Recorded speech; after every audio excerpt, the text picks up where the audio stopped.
A'udzubillahi minasyaitonirrajim. Bismillahirrahmanirrahim. Assalamualaikum warahmatullahi wabarakatuh. Kembali lagi di channel Sampul Hitam.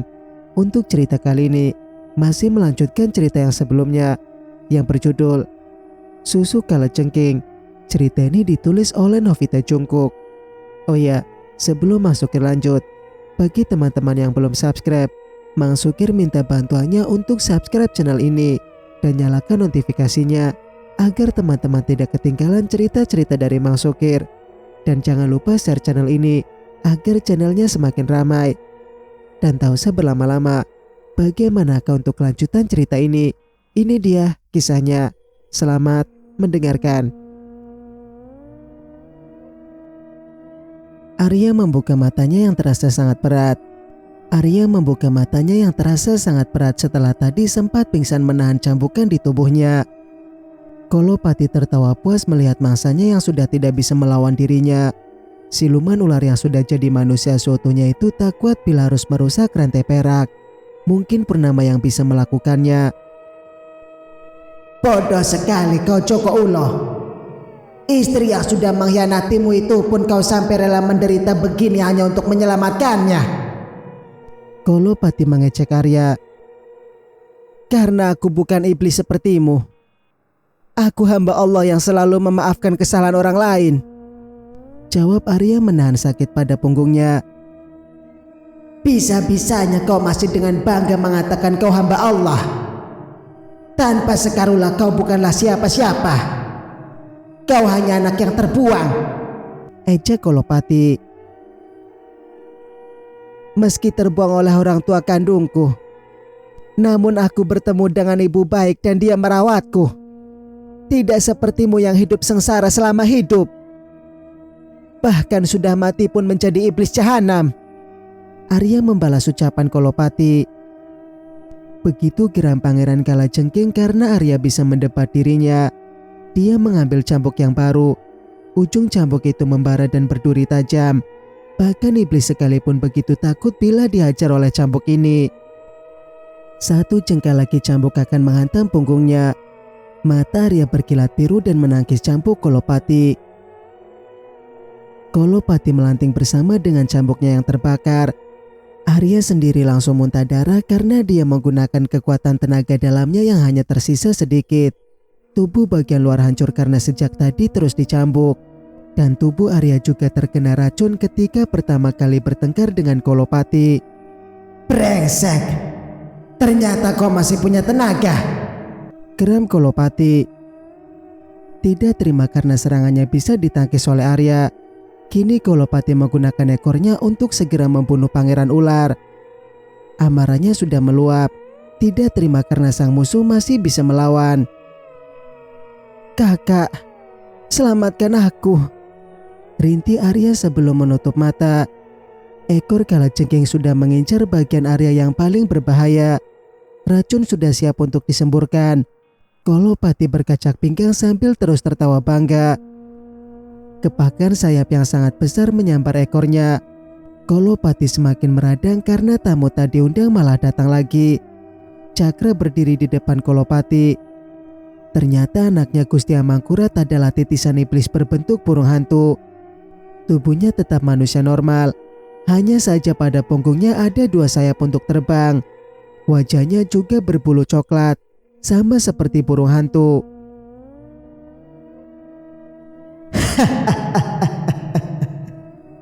Iblis campuran mana yang berani menantangku? Kolopati tertawa senang. Lepaskan mereka, atau kau akan menyesalinya. Bentak Cakra. Semua yang masuk ke dalam sini tidak akan pernah aku lepaskan lagi. Geram Kolopati. Kau mencari masalah pada orang yang salah. Sinis Cakra. Cakra menyusul ke alam gaib karena perintah dari ayahnya. Bukan karena takut bila keponakannya sampai celaka. Gusti Amangkurat takut bila 2 keponakannya itu tidak bisa digunakan lagi mencari uang. Padahal dia baru merencanakan untuk mengambil Arya dan Purnama. Pria tua ini mau menggunakan mereka sebagai sarana mencari uang secara instan. karena kebanyakan orang mendapat pesugihan dari blorong yang berbentuk separuh ular. Sialnya Cakra tidak tahu bahwa Kolopati bukan iblis sembarangan yang bisa ia bunuh semampunya. Purnama yang kedudukannya hampir sama dengan Ratu Kegelapan pun bisa terkecoh. Apalagi hanya dirinya yang iblis abal-abal. Satu serangan pun belum sempat Cakra lancarkan. Kini lehernya sudah berada dalam cengkraman Kolopati. Iblis ini tertawa puas, merasa tidak ada yang bisa menandingi kekuatannya. Di lubang bawah, Purnama dengan bantuan dua besti barunya ini sedang berusaha mengeluarkan jasad Kolopati. Segala macam upaya sudah mereka lakukan untuk menariknya keluar. Cepatlah, adikku bisa mati bila terlalu lama, bentak Purnama. Iya, ini sedang kudorong juga, jawab Pocong. Sepertinya ini tidak bisa dikeluarkan, Sekar. Dia ditanam di sini. Memangnya kau apakan dia? Tanya iblis hitam. Jasad Kolopati memakai mahkota di kepalanya yang berambut panjang. Sama sekali tidak ada pembusukan di tubuhnya. Purnama pun terpaksa harus memenggal kepalanya di dalam sini saja, karena tidak bisa jasad Kolopati mau ditarik keluar. Sabetan ekor Purnama sama sekali tidak berpengaruh apa-apa. Kepala itu tetap bertengger di badannya yang sedang duduk bersila seperti orang yang sedang bertapa. Tidak bisa, jangan begitu. Kita bisa terkubur di sini. Cemas Pocong karena tanah malah runtuh ingin mengubur mereka. Aku harus melepaskan kepalanya. Bagaimana ini? Panik Purnama karena mendengar erangan suara lain dari atas. Aku punya samurai yang bisa memenggal kepalanya. Tapi aku tidak akan memberikannya begitu saja, ujar sebuah suara. Tiga makhluk ini segera menoleh karena kaget. Di belakang mereka ada sosok hantu tampan sedang duduk dengan gayanya yang sangat cool. Dia apa? Purnama bertanya pada teman barunya. Dalam kubangan ini, dia dikenal sebagai roh tampan. Namanya Jati Landak. Dia itu Landak, jelas iblis hitam. Apa dia siluman sepertiku? Tanya Purnama lagi. Bukan, orang tuanya manusia normal. Namun dia lahir terkena kutukan oleh Dewa Batara Agung, jawab Pocong. Purnama mendekati roh cool ini. Meskipun tampan gayanya pun sangat narsis sekali. Bila berbicara suaranya sangat berat. Purnama menduga bahwa usianya pasti sudah mencapai ratusan tahun. Apa yang kau inginkan? Tanya Purnama menatap tajam. Bawa aku keluar dari sini. Aku ingin bebas seperti dua kuntilanak yang berada di sampingmu, pinta hantu cool. Ya Allah, banyak sekali yang mau ku bawa, keluh Purnama menggaruk kepalanya, membayangkan nanti dia keluar dari alam gaib dengan membawa tiga makhluk ini. Entah apa jadinya. Mengurus dua kunti itu saja dia kewalahan karena mereka sangat usil dan juga centil. Pastinya nanti Maharani akan caper melihat roh cool. Aku juga ingin dibawa keluar, Sekar. Aku janji tidak akan mengganggu manusia. Bahkan nanti aku akan mengasuh anakmu. Iblis hitam memeluk ekor Purnama. Bawa aku juga. Aku tidak mau tinggal di sini. Biarlah aku ikut mengasuh walau tidak kau beri gaji. Asalkan kau bawa aku, Sekar. Pocong juga ikut merintih. Purnama yang sudah puyeng dengan semua ini bergegas mencabut pedang samurai yang tertancap di dadanya roh cool. Kepala milik Kolopati menggelinding jatuh ke tanah itu. Ternyata di dalam tubuhnya memang ada besi berwarna emas yang ditanamkan. Purnama menduga bahwa ini pasti ular selir yang dibuang oleh raja. Dia menyimpan dendam dan membuat Kolopati menjadi iblis paling keji. Di atas sana Kolopati menggeram karena tubuhnya sudah ditemukan. Usai membuat Cakra babak belur, dia meloncat ke dalam lubang untuk menghentikan perbuatannya Purnama. Namun usaha itu gagal. Besi emas sudah Purnama cabut dari tubuhnya. Kolopati meraung keras bersama dengan kobaran api yang membakar habis dari kepala sampai ujung kaki. Tanah runtuh menimbun kubangan yang menyimpan jasad Kolopati selama ini. Api yang membakar Pangeran Kalajengking juga semakin besar. Purnama tertawa puas dan segera melemparkan ketiga hantu yang baru ditemukan ini. Dia pun bisa dengan mudah naik ke atas. Kolopati mencerit-cerit minta ampun karena dia akan musnah. Namun sama sekali tidak ada yang mau menolongnya. Di mana adikmu, Nduk? Tanya iblis hitam menatap sekeliling. Arya, di mana adikku? Kemana dia pergi? Purnama mendelik karena Arya sudah tidak ada di tiang. Pasti ada orang yang membawanya. Tidak mungkin dia bisa pergi sendiri. Dan kenapa juga dia tidak menunggumu? Seru pocong. Brengsek. Purnama menyapa tiang itu hingga patah menjadi 3. Untuk memastikan bahwa ini bukan ilusi lagi, Purnama menggosokkan matanya dengan tanah. Namun pemandangannya tetap saja sama, yang berarti ini memang nyata dan bukan ilusi. Sekali lagi Purnama melongo ke dalam lubang untuk melihat apakah Kolopati memang sungguh sudah binasa. Abi. Dari kejauhan dia malah melihat Habib berjalan tertatih-tatih. Pria tua itu dalam keadaan terluka parah. Darahnya mengalir deras dari kepala. Salah satu kakinya juga patah dan dia menggunakan kayu untuk tongkat. Arya dibawa oleh siluman burung hantu. Abi bisa melihatnya dari balik batu sana, beritahu Habib. Syukurlah Abi selamat. Aku sudah takut kalau Abi sampai celaka, cemas Purnama. Ayo kita segera pergi. Hari sudah mau pagi, ajak Habib. Bagaimana dengan Arya? Kemana siluman burung hantu membawanya? Panik Purnama teringat sang adik. Dia membawanya ke alam manusia. Abi rasa dia adalah salah satu tetangga kita, jawab Habib hampir tak kuat berdiri. Purnama membantu mertua berjalan sambil dalam hati terus mengucap syukur. Ternyata Habib tidak meninggal. Kini mereka bisa pulang membawa kemenangan. Meski Arya sedang hilang, namun Purnama tidak seberapa cemas. Bila hanya siluman burung hantu saja, maka Arya tidak akan kalah. Lagi pula Arya tidak akan selemah itu sekarang. Mereka pun keluar dari alam gaib dengan selamat, disambut dengan matahari yang sungguhan. Bukan matahari palsu buatannya Kolopati. Abi. Sontak ketiga putranya langsung menyambut Habib yang terluka. Zen sikap membawanya ke rumah sakit untuk pengobatan. Bisa bahaya bila terlalu lama dibiarkan. Apalagi salah satu kakinya pun ada yang patah. Purnama mengamati semua orang dengan teliti. Dan ternyata mereka semua memiliki bayangan ketika berdiri. Ia pun mendesah lega karena memang sudah berhasil membunuh Kolopati. Langsung Purnama menghampiri kedua anaknya yang sama-sama sudah bangun. Fatma yang menjaganya dengan penuh kasih sayang. Terima kasih sudah menjaga anakku, Fatma, ujar Purnama. Sama-sama. Bagaimana keadaan sampean? Fatma menatap Purnama yang tampak kotor.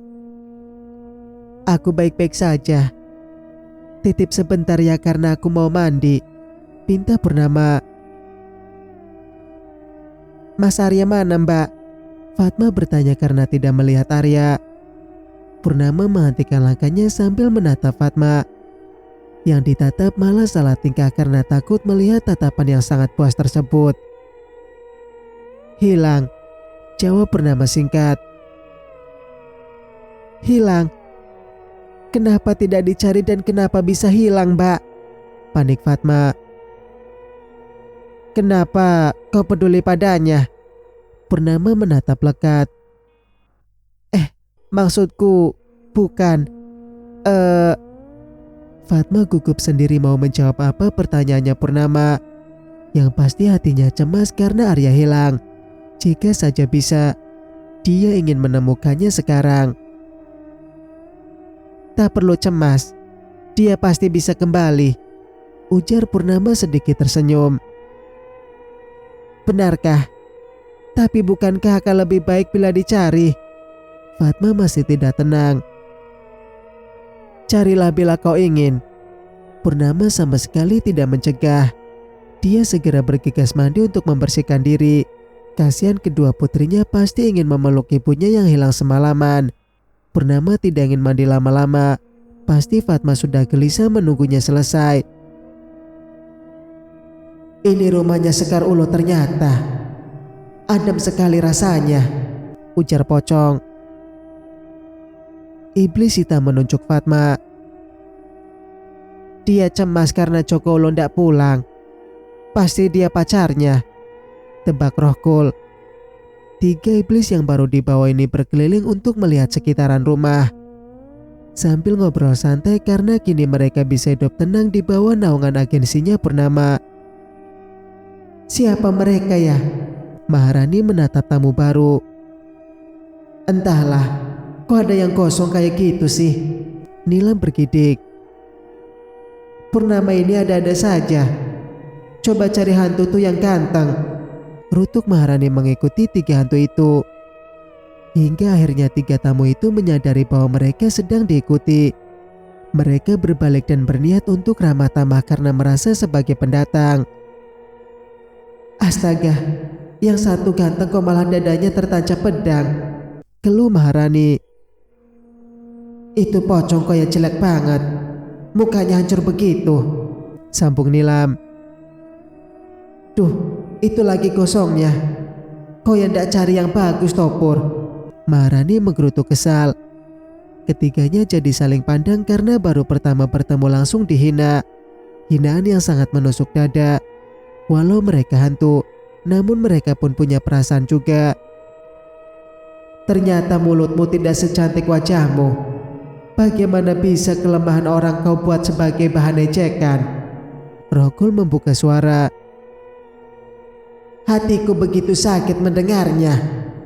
Pantas saja suamimu mendua, seru Pocong.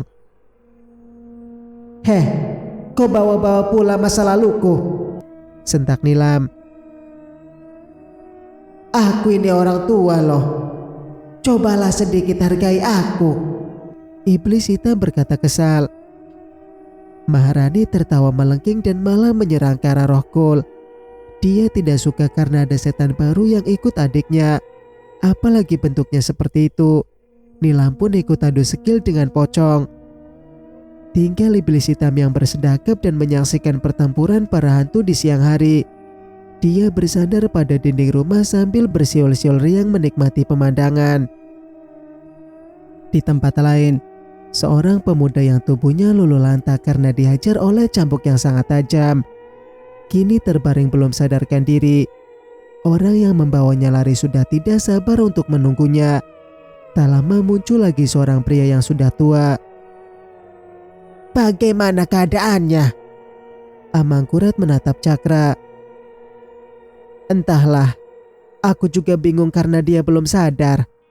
Cakra menjawab pelan. Berani sekali iblis itu menyakiti sumber uangku. Rasanya ingin kucincang dia, geram Amangkurat. Cakra menatap ayahnya yang berucap sangat sombong seolah mampu saja mau menghadapi kekuatannya Kolopati. Sedangkan Purnama saja bisa kalang kabut. Apalagi cuma mereka yang levelnya sama dengan Kroco belaka. Karena Cakra sudah merasakan kekuatan Kolopati saat mencekiknya tadi.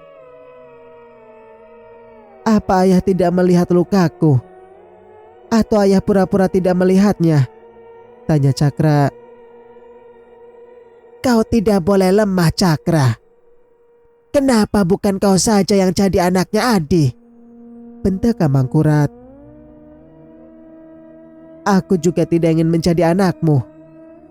Kalau bisa memilih maka aku tidak akan sudi menjadi anak yang selalu kau peralat, sentak Cakra. Mendidih darah Amangkurat karena putra pertamanya berani melawan. Lagi pula orang tua mana yang hatinya tidak sakit saat dilawan sang anak. Apalagi Amangkurat yang menganggap anak-anaknya sebagai beban.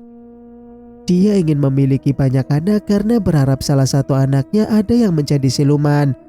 Dengan begitu bisa ia manfaatkan untuk mencari uang dan memperkaya dirinya.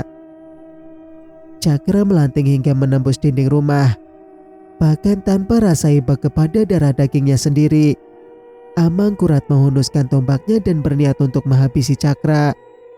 Merasa sudah punya Arya yang akan memenuhi segala keinginannya, Amangkurat rela kehilangan anaknya sendiri.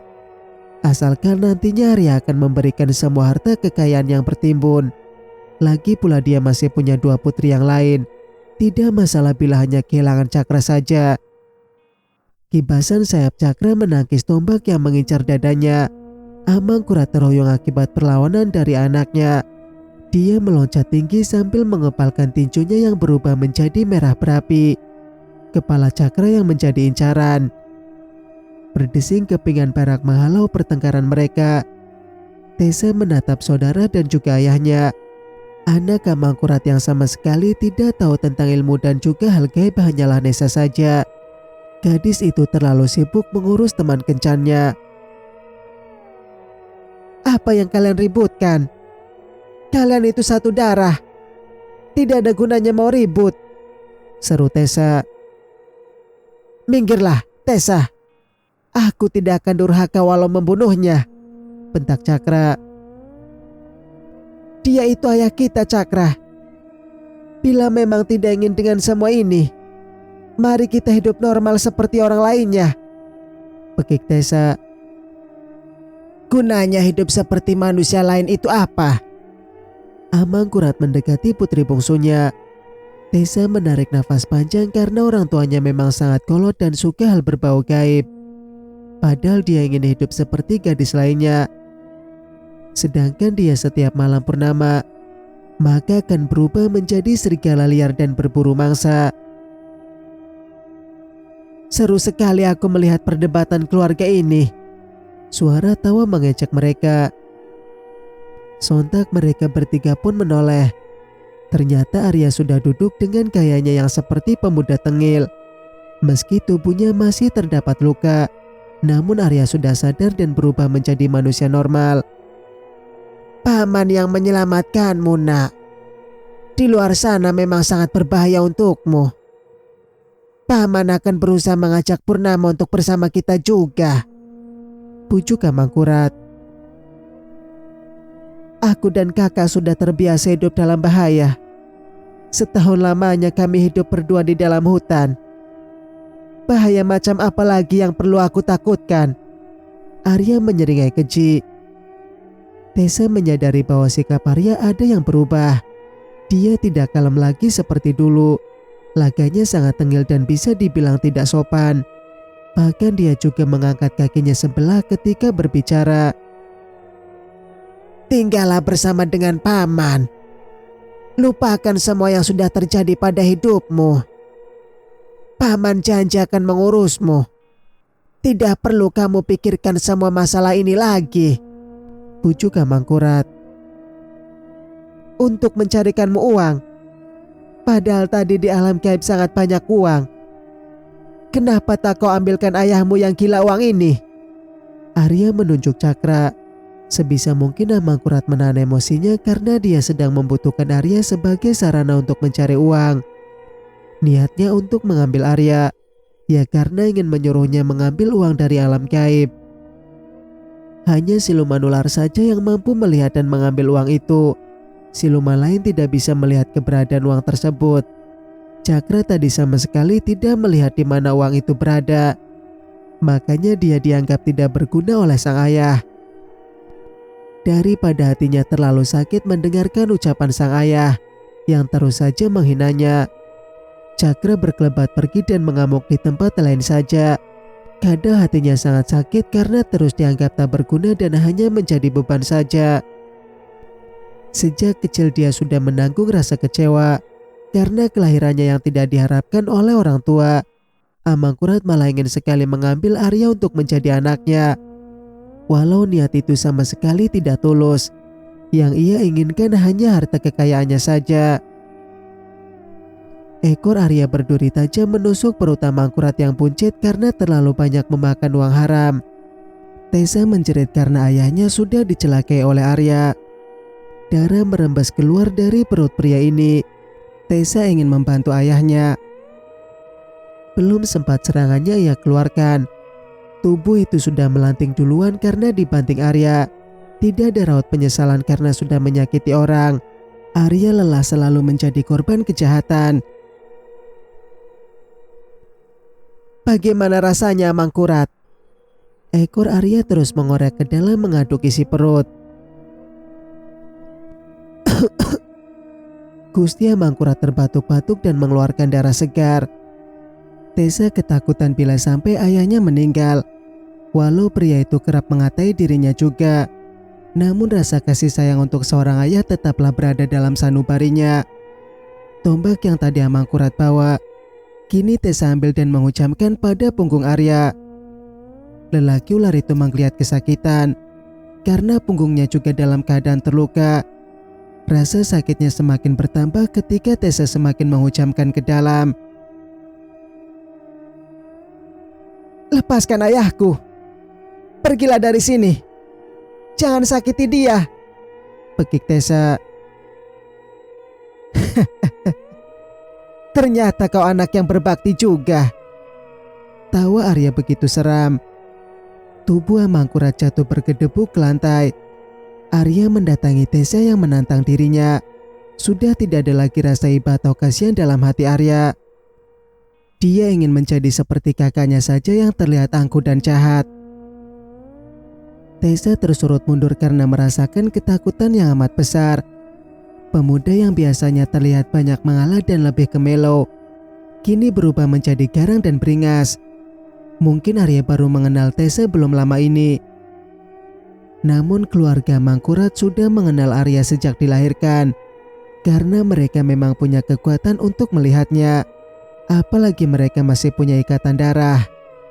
Keluarga Mangkurat sangat hobi hidup berdampingan dengan iblis. Karena iblis semacam Arya dan Purnama bisa memperkaya dirinya. Contoh saat di alam gaib tadi, Cakra sama sekali tidak melihat adanya tumpukan uang dan juga emas batangan. Hanya Arya dan Purnama yang bisa melihatnya. Oleh sebab itulah dia ingin mengasuh Arya. Tujuannya hanya ingin kaya. Apalagi sekarang usaha Mangkurat diambang kebangkrutan. Semua harta sudah ludes dan yang mereka punya hanyalah rumah yang baru dibangun di kampung ini. Jangan sakiti dia. Biarkan ayahku hidup, pinta Tessa. Untuk apa kau membiarkannya hidup? Kurasa tidak ada untungnya bagiku, sinis Arya. Lalu apa untungnya bagimu bila dia mati? Pekik Tessa. Tessa mengeluh kesakitan sambil memegangi perutnya yang dihantam ekor Arya. Sempat ingin berdiri namun tumbang lagi karena tidak kuat. Tangannya menyentuh bagian yang terkena hantaman dan ternyata itu berdarah. Sakit sekali, keluh Tessa meringis kesakitan. Arya sama sekali tidak memberikan pengampunan untuk Tessa. Dia membelit leher gadis itu dengan erat hingga tergantung ke atas. Tessa meronta-ronta dan tangannya mencoba untuk memukul Arya, namun usahanya sia-sia saja. Kepala gadis itu menggelinding jatuh di hadapan ayahnya yang kembang kempis kesakitan. Arya segera pergi dari sana menuju rumah. Sejujurnya kondisi dia pun tidaklah bagus, tapi mereka malah menantangnya duel dengan embel-embel ingin mengasuh. Ada penyesalan di hati Arya karena sudah tega membunuh Tessa. Tujuannya sekarang adalah pulang ke rumah untuk membersihkan diri. Berjalan bertelanjang dada karena bajunya entah kemana. Luka punggung Arya tampak menganga mengerikan. Banyak orang yang melihatnya karena ngeri dan juga kepanasan. Mas Arya, sebuah suara terdengar menyapa namanya. Arya yang sedang berjalan menunduk pun jadi mendongak. Di hadapannya beranjak sekitar 3 meter. Fatma tampak turun dari motor dan tergesa-gesa menghampiri dirinya. Walau Arya tidak bisa melihat wajah di balik cadar itu, namun pasti wajah itu terlihat sangat cemas tidak karuan. Terlihat dari gestur tubuhnya yang berjalan tergesa-gesa. Bahkan Fatma mengangkat gamisnya agar bisa mendatangi Arya lebih cepat. Entah kenapa hati pria ini berdesir melihat kecemasan wanita lain. Wanita yang sama sekali tak pernah diliriknya, namun sifat dan kelakuannya sangat baik. Arya tercenung dengan perasaan di hatinya. Mbak Purnama bilang kalau Mas Arya hilang, jadi saya mencarinya. Fatma mendekati Arya. Bukan hilang, cuma ketinggalan saja tadi, jawab Arya tersenyum. Senyum yang mampu menggetarkan hati gadis ini. Fatma cepat membuang muka karena takut bila semakin dalam saja perasaan ini. Suasana menjadi hening karena mereka sama-sama tidak tahu mau bicara apa. Sampai kemudian Fatma melihat punggung Arya yang berdarah banyak. Ya Allah, punggungmu Mas. Fatma refleks memegang punggung Arya. Hanya luka kecil saja, nanti biar diobati kakak, jawab Arya. Luka kecil bagaimana? Ini sangat parah lukanya. Kita bawa ke puskesmas saja, ajak Fatma menghidupkan motor. Tidak usah, nanti Kak Purnama bisa mengobati, tolak Arya. Mbak Purnama menyuruhku untuk mencari dan mengurus sampean. Jadi ayo nurut dan kita berobat, paksa Fatma. Agak gugup juga Arya ketika naik ke boncengan menuju puskesmas. Yang nyetir malah wanita dengan penampilan yang sangat syar'i. Namun Fatma turun lagi dan mendatangi rumahnya Mbok Tami. Dia mendekati dan mengucapkan salam pada wanita tua itu. Assalamualaikum Mbok. Fatma mendekat. Waalaikumsalam. Ada apa Nduk? Tanya Mbok Tami ramah. Bolehkah saya meminjam jarik panjang ini? Mas Arya punggungnya terluka. Fatma menunjuk Arya menggunakan jempolnya. Loh kok bisa terluka? Masya Allah Arya. Mbok Tami juga kaget melihat luka Arya. Tadi jatuh saat naik motor Mbok, dusta Arya sambil tersenyum. Punggung Arya pun ditutup menggunakan jarik agar tidak terlihat banyak orang. Fatma segera meluncur menuju puskesmas agar Arya segera ditangani.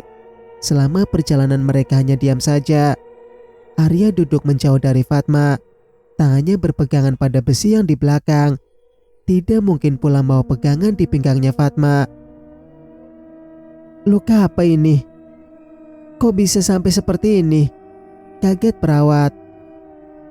Bisakah Anda mengobati saya tanpa bertanya? Arya memang tidak mungkin menceritakan kebenaran itu. Mau bilang jatuh dari motor seperti tadi Mbok Tami pun tidak mungkin. Karena perawat tidak mungkin percaya. Pastinya mereka bisa membedakan luka tersebut. Arya pun terpaksa bersikap jutek agar mereka tidak banyak tanya dan segera diobati saja. Perawat pun tidak banyak bertanya. Mereka membersihkan luka di punggung Arya dan menjahitnya pada sebagian yang koyak amat dalam. Bukan hanya satu tempat saja yang dijahit. Karena cambukan itu bentuknya sangat aneh, sehingga bekas luka pun menjadi aneh. Fatma bisa melihat bagaimana wajah Arya yang menahan sakit sambil menggigit bibirnya sendiri. Tanpa sadar malah menelan ludah.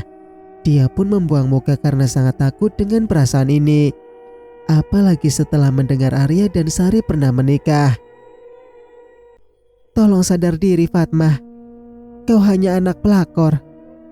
Tidak akan ada lelaki yang sudi padamu. Bisik hati Fatma. Kepercayaan dirinya memang hilang sejak dulu. Karena merasa rendah diri akibat banyak digunjing dan dihina oleh para warga. Mereka mengatainya dengan segala macam hal yang tidak pantas. Oleh sebab itu dia menjadi pendiam. Hampir 1 jam. Kemudian Fatma masuk lagi untuk melakukan pembayaran. Arya meminta tolong untuk dibayari dulu karena dia tidak membawa dompet. Untungnya Fatma membawa tas, sehingga ada uang untuk membayar. Setelah itu mereka langsung pulang. Arya yang membawa motor dan Fatma yang dibonceng. Dia juga duduk menjauh dan dihalangi oleh tas. Perjalanan pulang pun hanya ada keheningan saja. Terima kasih ya. Ini uang yang tadi ku pinjam. Arya memberikan uang ganti. Sama-sama. Obatnya jangan lupa diminum Mas. Fatma mengingatkan. Arya mengangguk sekilas dan masuk ke dalam rumahnya Purnama. Tinggal Fatma yang masih mematung menatap punggung yang semakin menjauh itu. 5 jenis hantu sedang duduk bercongkok setelah mendapatkan hukuman dari pemilik agensi. Huru-hara mereka adu kekuatan membuat Purnama meradang karena kedua putrinya jadi terganggu. Karena bayi memang masih peka kepada makhluk halus dan mereka adu kekuatannya di dekat kamar Zahra dan Sahira. Keduanya menangis kencang karena ketakutan. Aku ndak ikut bertengkar lo Sekar. Iblis hitam membela diri. Namaku Purnama. Susah-susah ibuku mencarikan nama, malah kau ganti menjadi Sekar. Geram Purnama. Mana ada susah. Ibumu dulu menamaimu Purnama karena saat menemukanmu di malam bulan purnama. Ralat iblis hitam. Purnama mendesis bengis karena ucapannya disangkal. Sedangkan yang keempat masih diam dengan bentuk yang semakin berantakan. Bahkan kakaknya yang biasa terlihat cantik pun jadi amburadul tak karuan. Kukira dia akan menggatal dengan setan landak ini. Lah kok malah diajak duel. Batin Purnama. Awalnya dia memang mengira bahwa Maharani pasti akan terpesona kepada Rohkul. Namun ternyata semua di luar dugaan. Purnama agak menyesali karena sudah membawa mereka. Dikira akan akur dan bisa berteman. Ini baru ketemu saja sudah adu kekuatan yang sangat dahsyat. Pohon ubi yang rimbun itu saja sampai layu karena terkena serangan mereka tadi. Orang akan mengira itu layu karena kepanasan. Nyatanya itu adalah ulah anak buahnya Purnama. Kalau kalian masih saja tidak akur, akan kubuang kalian ke laut kidul, ancam Purnama. Mau jadi apa kami di sana, Pur? Kau mau kakakmu ini jadi babunya Kanjeng Ratu? Sengit Maharani. Makanya kalau tidak mau ya jangan buat ulah, kesal Purnama. Hei, kau berani memarahiku ya? Awas saja akan kuadukan kepada ibu. Maharani balik mengancam. Kucap Purnama bila ancamannya menyangkut sang ibu. Para iblis lain terdiam karena Maharani tahu kelemahannya Purnama. Mereka seolah bisa membantah bila tidak suka. Nilam yang terlihat santai saja seolah tidak berdosa. Tidak bisakah kau memahami aku? Aku lelah dan ingin istirahat, dan kalian malah mengganggu anakku. Purnama memasang wajah sedih. Kau sih. Nilam menepuk pundak Maharani. Yang lain juga menatap Maharani seolah menyalahkan dirinya. Maharani pun gagapan karena adiknya malah menangis dan memasang wajah melas. Bila diingat memang Purnama pasti lelah usai bertempur dengan Kolopati. Namun mereka malah membuat keributan di sini.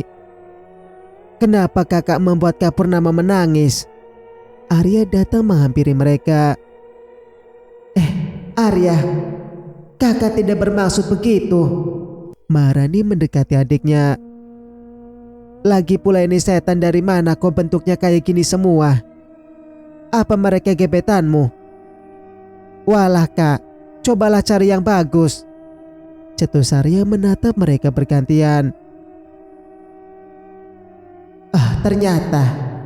Ternyata bukan hanya kuntilanak ini saja yang mulutnya pedas. Hatiku sakit sekali rasanya. Pocong menangis. Apa kau tidak tahu siapa mereka? Purnama yang membawanya dari alam gaib. Kesal Maharani. Arya menatap kakaknya yang sudah selesai menangis.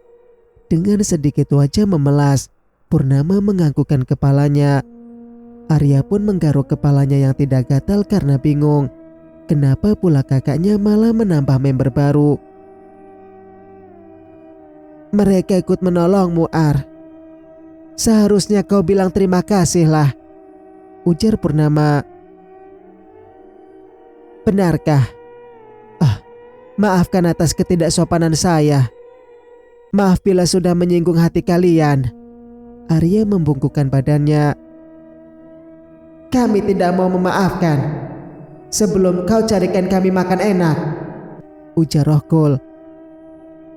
Silakan katakan apa makanan kalian, tanya Arya tersenyum ramah. Astaga, dia tampan sekali ketika tersenyum, bisik Pocong kepada iblis hitam.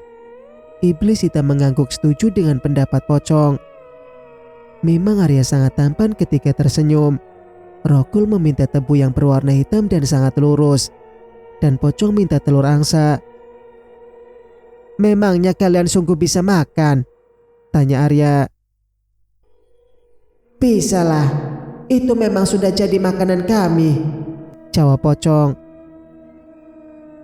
Dan kamu Pak Tua, apa yang sampean inginkan? Arya menanya iblis hitam. Kopi hitam pahit saja, jawab iblis hitam. Pertengkaran sedikit reda karena mereka sudah didamaikan, dan yang menolong pun membalas budi dengan memberikan makanan. Purnama dan Arya tidak keberatan memberikan makanan bila itu masih hal normal, tapi bila nyawa maka mereka akan menolaknya. Singkat cerita, tubuh Sari yang semula terus mengeluarkan darah segar itu kini perlahan berhenti. Walau hanya tinggal tulang dan kulit saja, kini darah itu sudah reda dan sakitnya perlahan hilang. Susu kalajengking sudah hilang dari kemaluannya. Terima kasih Nak Purnama dan Nak Arya. Saya sungguh mengucapkan beribu terima kasih. Pamutar menyalami Arya dan Purnama namun ditolak oleh Purnama. Selagi kami bisa membantu maka kami akan membantunya, Pak. Sebagai sesama dan kita juga tetangga walau beda desa, jawab Arya sambil menatap Sari yang terbaring. Kak Purnama, kemarin paman sempat kerasukan dan menghajar bibi, beritahu Lita. Baguslah kalau wanita itu dihajar. Padahal aku ingin menghajarnya juga, jawab Purnama cuek. Lita sampai kesulitan mau menelan air ludahnya karena jawaban Purnama. Sama sekali tidak ada raut terkejut. Bahkan sekarang Purnama melangkah masuk ke dalam kamar mendatangi Sari. Kau sudah sembuh sekarang. Bila nanti kau sudah sembuh 100%, maka datang dan hadapi aku. Sepertinya kau butuh banyak bicara denganku, ujar Purnama. Kakak jangan begitu, cegah Arya. Dan kau juga, Arya. Mulai sekarang sudah kutegaskan, bila kau dan dia menjalin hubungan lagi, maka aku tidak akan segan untuk membunuhmu saja. Jangan memohon pengampunan padaku, ancam Purnama serius. Aku tahu itu kakakku yang cantik. Arya membawa kakaknya keluar dari kamar. Sari hanya menatap mereka saja dengan pandangan sayu. Lidahnya terasa sangat berat untuk berbicara. Bahkan sekarang dia yang sudah terlepas dari jerat iblis pun masih merasakan sakit. Sakit karena ganjaran dari Tuhan. Insya Allah kau akan sembuh. Setelah keadaanmu membaik, sebaiknya pergi ke rumah Habib dan mulai bertaubat, nasihat Arya. Hanya anggukan saja sebagai jawaban. Arya iba melihat Sari yang sama seperti tengkorak saja. Matanya terlihat masuk ke dalam karena saking kurusnya. Bau masih menyeruak di dalam kamar ini. Mungkin saja sisa dari darah dan kotoran yang Sari keluarkan sebelumnya. Arya segera pergi dari kamar karena takut juga terlalu lama. Nanti Purnama bisa tantrum lagi. Mumpung Bumima juga belum kembali dari rumah sakit. Singkat cerita, Lita membawa kakaknya ke kamar mandi untuk membersihkan diri. Mengajaknya berwudu agar bisa menunaikan sholat zuhur bersama. Gadis ini tak pernah marah dan membenci kakaknya. Karena menurut dia yang bersalah adalah sang ibu yang sudah menelantarkan dirinya. Masih ada bau yang tertinggal dalam badannya Sari. Walau cairan dan juga darah sudah berhenti, namun dia tidak bisa juga sepenuhnya menghilangkan bau. Mungkin saja nanti akan bisa hilang seiring berjalannya waktu. Terima kasih, Lita, ujar Sari menatap adiknya. Kita sholat dulu ya, ucap Lita memakaikan mukena untuk sang kakak. Gerakan tubuh Sari sangat lamban karena sebagian sudah mulai rusak akibat penyakit yang tidak bisa dokter temukan. Karena tidak kuat bila harus sholat berdiri, Sari duduk dan sholat bersama dengan Lita. Air matanya mengalir mengingat dosa yang telah ia lakukan. Betapa durjananya kelakuan Sari ketika masih sehat.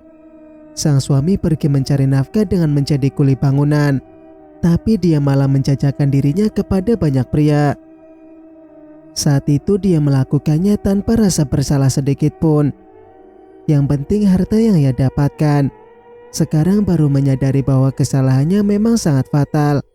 Menyia-nyiakan orang yang sudah mencintainya dengan tulus. Bahkan Arya juga sampai rela menentang kakaknya hanya demi dia dan mereka sepakat kabur bersama. Ampuni dosaku ya Allah. Maafkan segala kesalahan yang telah hamba lakukan. Sari menadahkan tangannya. Pengalaman sakit yang hampir merenggut nyawanya. Namun dia berhasil selamat karena ditolong oleh orang yang pernah ia sakiti. Bukan hanya Arya saja yang ia sakiti. Purnama juga menjadi korbannya. Anak Purnama yang tidak tahu apa-apa juga pernah akan menjadi korban. Membayangkan kesalahannya kemarin, dada Sari terasa sesak dan penuh. Ia bertekad akan mengubah diri menjadi lebih baik lagi. Semoga saja Allah mengampuni dosa dan kesalahannya. Sama juga halnya Arya. Semoga saja Arya bisa memaafkan dirinya. Walau bukan berarti harus bersama lagi untuk hidup bersama. Setidaknya ada pemberian maaf dari mantan suaminya tersebut. Jangan tinggalkan sholatmu ya kak, nasihat Lita usai sholat. Mudah-mudahan aku bisa istiqomah dan kembali ke jalannya Allah. Semoga juga Allah mengampuni kesalahanku, ucap Sari penuh harap. Apakah di hatimu sungguh sudah bertaubat? Tanya Lita menatap Sari tajam. Sari menganggukkan kepalanya karena dia memang sungguh ingin taubat. Dengan kejadian yang menimpanya, dia bersyukur bahwa Allah masih mengirimkan pertolongan lewat Arya dan Purnama. Ya sudah kalau begitu, aku mau ke rumah sakit lagi membawa bibi pulang, pamit Lita. Rumah sakit kota? Tanya Sari pelan. Enggak, puskesmas ini, jawab Lita sambil menyisir rambut. Hati-hati ya, ujar Sari. Lita mengangguk dan segera pergi menggunakan motornya sendiri. Mobil Sari sudah dijual dan uangnya masih disimpan di tabungan. Sepeninggal Lita, Sari menatap bayangannya yang terpantul di kaca. Terlihat kurus dan sangat jelek. Di usianya yang baru 25 tahun, penampilan Sari sudah seperti orang yang sudah berusia 60-an. Rambutnya hampir botak karena rontok. Sari terlonjak kaget karena tadi matanya menangkap sekelebat bayangan wanita berambut panjang. Namun setelah ditoleh sama sekali tidak ada siapapun. Jantung Sari berdegup kencang tidak karuan. Tubuhnya juga menunjukkan reaksi berbeda. Punggung terasa dingin seperti tertempel es. Sari tahu bahwa ini tanda ada makhluk lain yang datang. Dia hantu apa, Ran?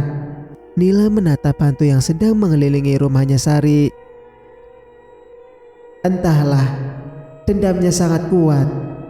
Dia bukan kuntilanak ataupun sundal bolong, lirih Maharani. Hantu wanita dengan rambut menutupi seluruh wajah itu keluar dari kamarnya Sari. Mereka sama sekali tidak mengenali jenis setan apa yang baru datang ini. Apa mungkin Purnama membawanya juga? Tanya Nilam. Mana mungkin, Purnama bukan orang bodoh yang mau membawa setan penuh dendam itu, lirih Maharani. Mereka bisa merasakan bahwa hantu itu sangat jahat. Bahkan Maharani dan Nilam saja tidak berani mendekat. Orang yang mati karena iri dan dendam sangatlah jahat hantunya. Akan sangat sulit untuk ditangani. Mungkin saja Sari ada masalah dengan dia selama hidupnya, tebak Nilam. Yang Sari yang mana? Pocong bertanya karena penasaran. Kau ini kepo sekali. Ngapain sih tadi kau ikut kami? Serga Nilam. Ya kan aku mau lihat pemandangan juga toh Lam. Jawab pocong sekarang memanggil Nilam santai. Gatal saja kau ini. Aku malas pergi dengan pocong jelek sepertimu ini. Nilam bergidik jijik. Tiba-tiba saja pocong berubah wujud menjadi pria yang sangat tampan. Bahkan lebih tampan dari Bram suaminya dulu. Kulit putih dan hidung mancung. Namun sedetik kemudian berubah lagi menjadi pocong yang sangat mengerikan.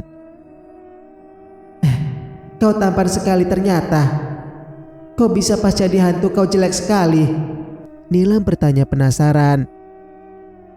Itu karena kematianku yang tragis. Dan aku tidak mendapatkan kesempatan menjadi arwah baik. Karena aku dikurung oleh Kolopati dalam kubangan itu. Cerita pocong. Kasihan sekali nasibmu. Dulu aku juga mati tragis kok. Seperti ini wujudku dulu saat masih gentayangan. Nilam menunjukkan wujudnya menjadi kuntilanak seram. Pocong refleks meloncat jauh karena ngeri melihat wujudnya Nilam. Nilam berubah lagi menjadi cantik dengan gaun putih bersihnya dan rambut panjang tergerai. Padahal wajahmu juga jelek ketika jadi hantu. Tapi kok bisa-bisanya mengatai aku? Seru pocong. Ya kan aku sekarang cantik. Jadi geli sih kalau lihat hantu jelek kayak kamu. Nilam berkata sombong. Aku berharap Purnama bisa mengubahku jadi hantu yang tampan. Sayang sekali wajah tampanku jadi penuh ulat begini. Harap pocong. Asalkan kau berbuat baik dan bisa mengambil hatinya, maka dia pasti bersedia menolongmu, ujar Nilam. Terus gimana dia mau menolongku kalau hatinya sudah kuambil duluan? Tanya pocong bingung.